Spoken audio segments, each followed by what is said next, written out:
അഫാൻ ബന്ധുക്കളായ രണ്ടുപേരെ കൂടി കൊലപ്പെടുത്താൻ തീരുമാനിച്ചിരുന്നതായി മൊഴി. ഉമർ ഷമിയുടെ ബന്ധുക്കളായ തട്ടത്തുമല സ്വദേശികളെ കൊലപ്പെടുത്താനായിരുന്നു തീരുമാനമെന്ന് അഫാൻ അന്വേഷണ സംഘത്തിന് മൊഴി നൽകി. അതേസമയം കൂട്ടക്കൊലയ്ക്ക് പിന്നിൽ പണം പലിശയ്ക്ക് നൽകിയവരുടെ ഭീഷണിയാണെന്നും അഫാൻ മൊഴി നൽകിയിട്ടുണ്ട്. പിതാവ് കടം വാങ്ങിയവരും അഫാനെയും ഉമ്മയെയും ഭീഷണിപ്പെടുത്തിയെന്നായിരുന്നു മൊഴി. റിനൂസിത ചേരുന്നുണ്ട് കൂടുതൽ വിവരങ്ങളുമായി. റിനൂസിത, ഗുഡ് മോർണിംഗ് റിനു.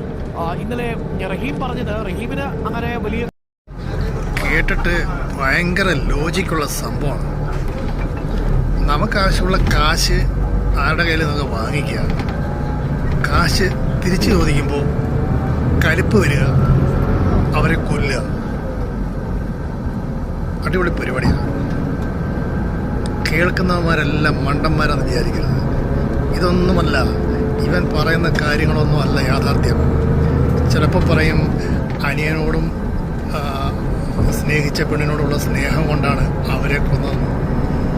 കടബാധ്യത വന്നിട്ട് കടക്കാർ തിരിച്ചു ചോദിച്ചപ്പോൾ അവരുടെ പക കാരണമാണ് ഒരു വിഭാഗം ആൾക്കാരെ കൊന്നതെന്ന് പറയുന്നത്. ലക്ഷ്യം കൊല, അത് സത്യമാണ്. കാരണം ഇത് കണ്ടെത്തിയേ തീരത്തുള്ളൂ. ഒരു കുടുംബത്തിലെ എല്ലാവരും അവസാനിക്കുമ്പോൾ അവിടെ ബാക്കി വരുന്ന ഒരു സംഭവം നമ്മൾ ചിന്തിച്ചു നോക്കി. അവരുടെ ലക്ഷക്കണക്കിന് വിലയുള്ള വീടും വസ്തുവകളും. ഇവൻ ഈ 40,000 രൂപ മാത്രം ആർക്കാണ് ട്രാൻസ്ഫർ ചെയ്തത്? രാത്രി കാലങ്ങളിൽ ഇവൻ എവിടേക്ക് പോകുന്നു, ആരുടെ അടുത്ത് പോകുന്നു, ഇവൻ്റെ വർക്കുകൾ എന്തൊക്കെയാണ്? ഇതെല്ലാം നമ്മൾ അന്വേഷിക്കണം.